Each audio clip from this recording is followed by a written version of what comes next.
As a nation, we're obsessed by design, from kettles to cars, from phones to furniture, and not forgetting kitchen gadgets. We want to spend our money on things that don't just work well, but also look great.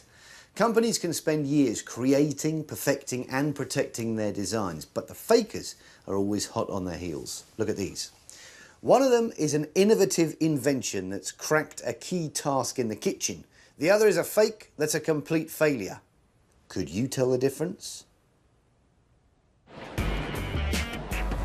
Design is the lifeblood of many businesses, and countless millions are spent by companies every year trying to produce something that's new, fresh, and which stands out from the crowd.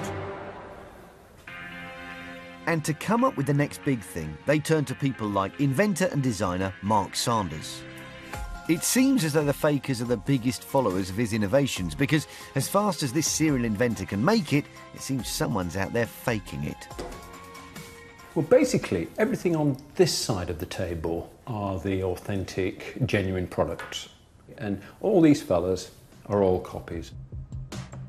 These products have taken Mark years to perfect, but the fakers are knocking out cheap copies in weeks that on the surface are virtually identical, like this automatic can opener. This one is the real one, and this one is the fake. We've got a very strong patent on that mechanism, but it hasn't prevented people just copying it completely. The fakers may think they've lifted the lid on Mark's design secrets, but without having put in his years of development, it's time to find out if it can rival the performance of the real thing.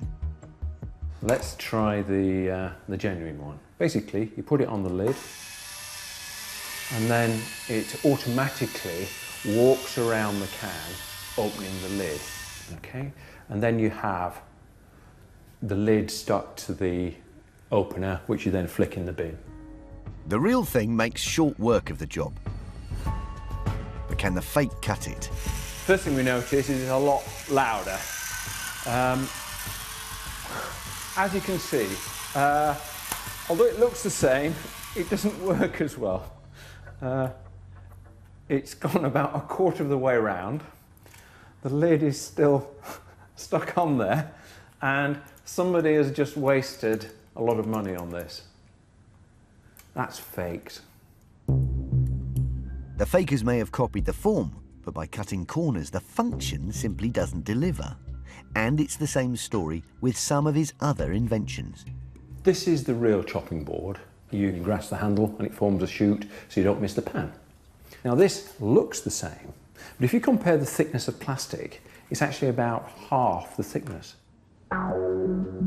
Mark sold his original chopping board design to British kitchenware company Joseph Joseph, who now market the genuine article under their brand name.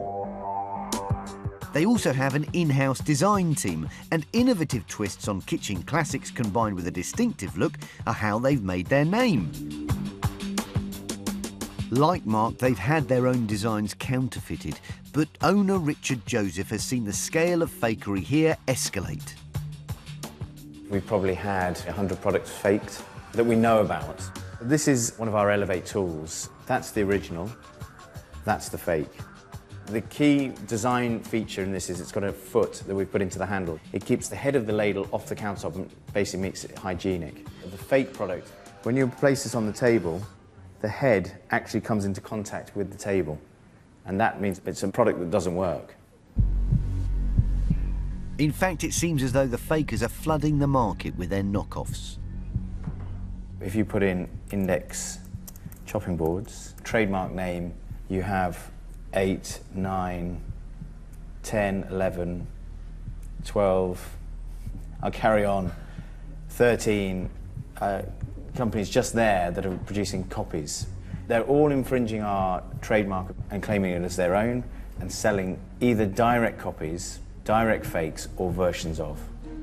Perhaps their most faked product is this set of 8 stacking bowls and measuring cups, known as the Nest 8. So here we have the original Joseph Joseph Nest 8, and here is the fake. And as you can see, they're virtually identical. One thing that isn't identical, though, is the price. Whilst the real thing retails for around £35, the fake generally costs £20 or less. And as at first glance they look the same, for many people it appears as though that can be the deciding factor. £20, because they're the same. I'll take the 20. I'll go for the £20 ones. They look exactly the same, so probably the cheapest one. They may look the same, but the counterfeit contains a very unwelcome addition. Fake bowls like these are being sold in California, where the law states that products must carry a warning if they contain dangerous materials. The materials they've chosen can cause cancer and child defects at birth. So it's quite incredible. They, first of all, should never be on sale, and secondly, very damaging for the consumer and for us as a brand as well.